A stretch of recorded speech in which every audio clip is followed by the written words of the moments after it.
Salam sejahtera dan selamat petang kepada seluruh rakyat Malaysia dan pendengar terkini dari Mahkamah. Audit 1MDB, Najib Arul Kanda dibebas tuduhan salah guna kuasa. Berita penuh.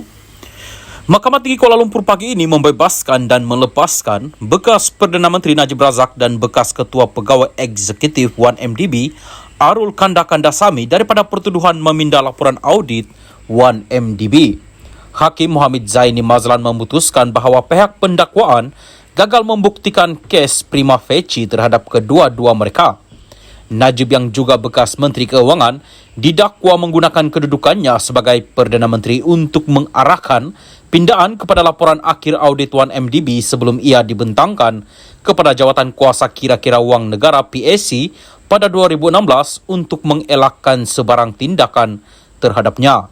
Arul Kanda didakwa bersubahat dengan bekas Perdana Menteri itu dalam membuat pindaan terhadap laporan audit berkenaan. Najib kini sedang menjalani hukuman penjara 12 tahun selepas didapati bersalah dalam kes rasuah membabitkan RM42 juta dana SRC International Sendirian Berhad, bekas anak syarikat 1MDB.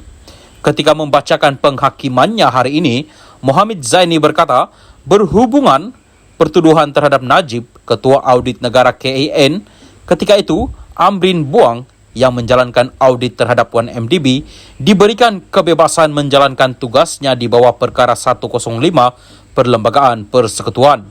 Hakim itu berkata, Amrin diberikan kuasa yang luas di bawah Akta Audit 1957. Oleh itu, KAN diberi kebebasan untuk menjalankan tugasnya tanpa rasa takut dan pilih kasih. Oleh itu, hanya sedikit sebab, jika ada, untuk KAN merasa takut, dipaksa atau terpaksa untuk membuat sebarang keputusan yang bertentangan dengan kepercayaan atau tugasnya. Dia menurut saya bertekad untuk menjalankan tugasnya dengan bersungguh-sungguh dan berhemah. Dia akan menjawab sebarang soalan yang dikemukakan secara terus dan tidak berbasa basi apabila perlu. Dia adalah lambang profesionalisme, kata Zaini. Hakim itu menyatakan bahawa tidak ada hubungan sebab akibat antara pindaan yang dibuat dan salah guna kuasa yang dikatakan berlaku. Tiada bukti untuk mencadangkan atau membuktikan bahawa tertuduh kedua Najib secara jelas mengarahkan pindaan yang dibuat untuk membebaskannya daripada liability sivil atau jenayah. Beliau hanya bimbang laporan audit 1MDB boleh diputar belit secara politik. Pihak pendakwaan tidak dapat menimbulkan bagaimana item yang dikeluarkan atau dipindah boleh menimbulkan liability sivil atau jenayah kepada tertuduh kedua. Pada pendapat saya, item yang dikeluarkan atau dipindah daripada laporan audit terdahulu tidak akan mendedahkan atau menimbulkan sebarang liability sivil atau jenayah kepada tertuduh kedua. Pindaan itu seperti yang dinyatakan oleh Ketua Audit Negara adalah wajar, kata hakim itu. Hakim berpendapat Arul konsisten sepanjang keterangannya, menjawab soalan yang dikemukakan dengan jujur dan sebaik mungkin dan sepadan dengan semua dokumen yang dikemukakan dan keterangan saksi lain. Zaini berkata Arul tidak cuba meminimumkan peranannya dan memperbesarkan sebarang kesalahan Najib selain keterangannya memihak kepada bekas Perdana Menteri itu. Pihak pendakwaan dalam pemeriksaannya tidak pernah mencabar mana-mana jawaban yang diberikannya ketika pemeriksaan balas yang memihak kepada tertuduh kedua Najib. Dan tidak ada sebarang percubaan untuk menganggapnya sebagai saksi yang bermusuhan, kata hakim itu sambil menyatakan bahawa pihak pendakwaan gagal menimbulkan sebarang percanggahan pada keterangan Arul. Katanya tertuduh pertama tidak cuba menyamarkan kepincangan yang menyelubungi 1MDB. Dia terkait untuk menyelamatkan syarikat itu dan telah meninggalkan kerjaya yang dianggap cerah di luar negara. Adalah menjadi pengetahuan umum bahawa dia telah difitnah secara terbuka kerana hal ehwal 1MDB. Mungkin secara tidak adil kerana banyak masalah yang timbul sebelum zamannya. Tiada bukti dalam perbicaraan ini untuk mencadangkan beliau bersubahat atau bertanggungjawab terhadap masalah yang melanda 1MDB dan tiada sebarang cadangan dibuat oleh pihak pendakwaan, kata Zaini. Sebelum ini, pihak pendakwaan dibenarkan memanggil Arul untuk memberi keterangan terhadap Najib.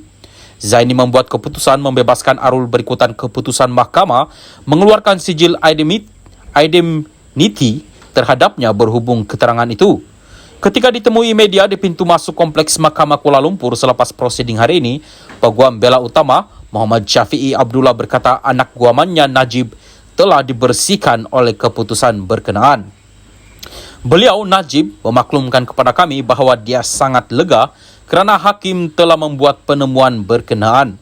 Katanya sambil menambah, mahkamah memutuskan tiada unsur rasuah atau suapan dalam kes tersebut.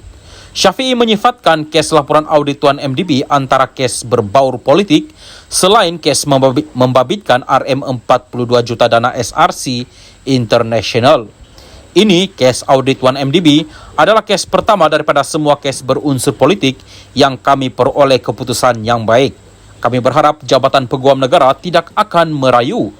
Kami berharap ini adalah permulaan kepada banyak perkara baik yang akan datang, kata Syafiee kepada wartawan. Sementara itu, ketika ditemui media selepas prosiding, Arul melahirkan rasa syukur dan atas keputusan itu dan sokongan yang diterima daripada keluarga serta penyokongnya selama ini. Keadilan telah dilaksanakan, kebenaran telah terserla. Saya jujur dalam apa yang saya lakukan di 1MDB, katanya sambil berseloroh menyatakan sudah tiba masanya untuk mengemaskini resuminya.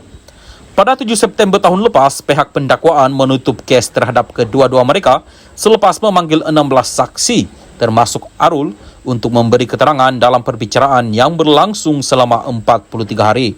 Sejak perbicaraan bermula pada 18 November 2019, turut dipanggil sebagai saksi pendakwaan ialah bekas Ketua Setiausaha Negara Ali Hamzah, bekas Ketua Audit Negara Amrin Buang dan Madina Muhammad, Pegawai Jabatan Audit Negara Nur Salawani Muhammad dan bekas Ketua Setiausaha Sulit Najib Syukri Muhammad Saleh. Salawani sebelum ini berkata dia menyimpan salinan laporan audit asal 1MDB daripada dimusnahkan sebelum pindaan dibuat ke atas laporan itu untuk dibentangkan kepada PSC pada 2016.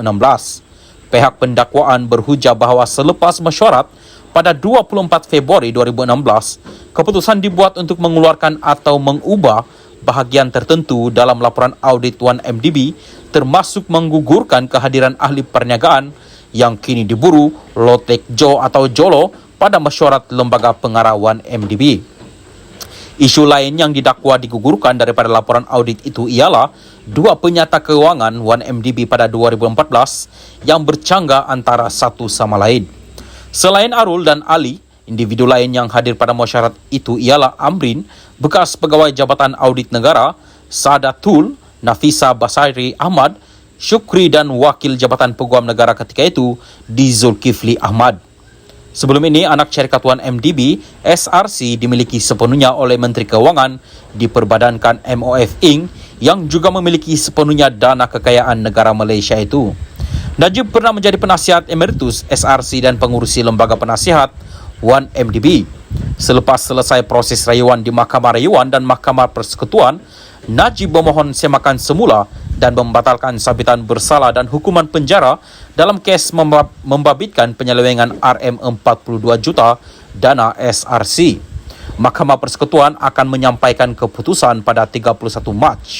Bekas ahli Parlimen Pekan itu juga mempunyai 3 lagi kes mahkamah yang belum selesai, iaitu perbicaraan berkaitan rasuah 1MDB membabitkan dana RM2.28 bilion, kes pengubahan wang haram SRC International melibatkan RM227 juta ringgit dan kes pecah amanah membabitkan dana RM6.6 bilion International Petroleum Investment Company IPIC. Bekas Ketua Setiausaha Perbendaharaan Muhammad Irwan Sarigar Abdullah adalah tertuduh bersama dalam kes IPIC. Sekian berita, Salam Malaysia Madani.